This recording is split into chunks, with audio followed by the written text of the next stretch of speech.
रोटी का मोल। जैसे ही ऑफिस से निकला मुझे याद था मुझे अपने टिफिन का खाना फेंकना था।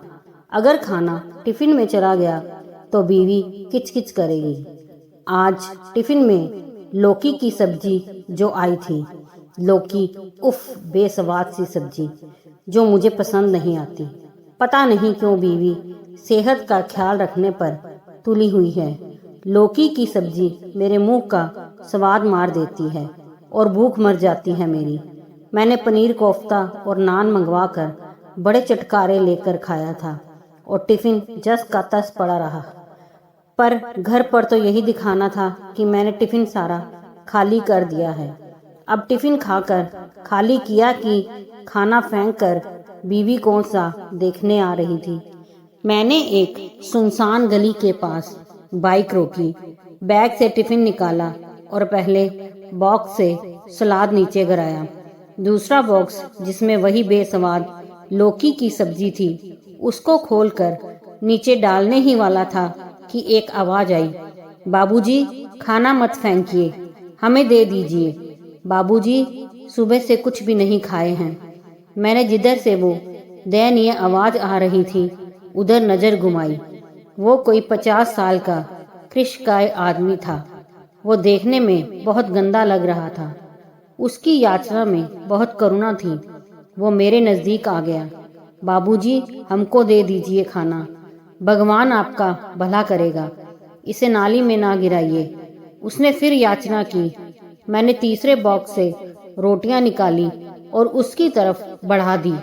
उसने सिल्वर फॉइल में लपेटी हुई रोटियां खोली और उन्हें फैला दिया। मैंने उन फैलाई हुई रोटियों पर लौकी की वो बेस्वाद सब्जी भी उड़ेल दी। वो आदमी साइड में बैठकर लपलपाती जीभ के साथ खाने लगा। मैंने अपना टिफिन जब तक पैक करके बैग में डाला, वो भूखा बुड्ढा सारा खाना खत्म कर चुका था। भगवान आपका भला करे बाबूजी, आत्मा तृप्त हो गई हमारी। खाना बहुत स्वाद था बाबूजी। आप अब जब भी खाना फेंकने आए इधर ही फेंकना बाबूजी, हम यही भीख मांगते हैं। हमें नहीं तो किसी और को खाना मिल जाएगा। कहते कहते बुड्ढे की आंखें भीग आई। मैंने उससे नजर घुमा ली तो सामने की दीवार पर लिखा एक दोहा नजर आया, रोटी तेरे मोल का क्या मैं करूं बखान, धाई को माटी लगे भूखे को भगवान। यह पढ़कर मुझे शर्मिंदगी हुई। मैंने झट से बाइक आगे बढ़ा ली।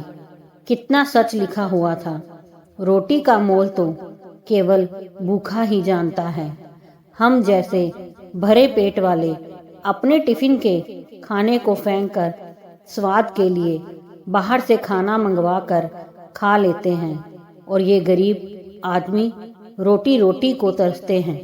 मुझे अपने आप पर शर्मिंदगी महसूस हो रही थी।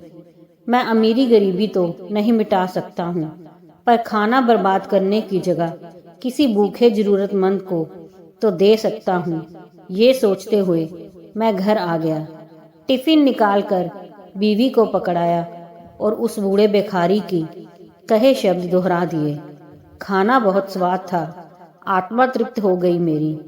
अच्छा जी, आज बड़ी तारीफ हो रही है खाने की, मैं तो रोज ही स्वाद बनाती हूँ। कहते हुए बीवी किचन की ओर बढ़ गई। मैंने जैसे ही हाथ मुंह धोए वो चाय ले आई।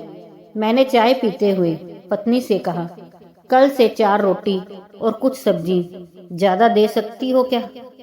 क्यों, क्या बात हुई, इतना खाना खा पाओगे? उसने पूछा। नहीं, किन्हीं की भूख मिटानी है, मैंने कहा। पता नहीं बीवी ने कुछ समझा या नहीं, पर उसने चाय के बर्तन समेटते हुए कहा, खाना तो ज्यादा डाल दूंगी, पर एक्स्ट्रा टिफिन नहीं है। सिल्वर फॉइल में डालकर पॉलीथिन में डाल दूंगी, चलेगा? चलेगा, मैंने कहा और हम एक दूसरे को देखकर मुस्कुरा दिए। दोस्तों, अगर कहानी पसंद आई हो तो लाइक, सब्सक्राइब, शेयर जरूर कीजिए।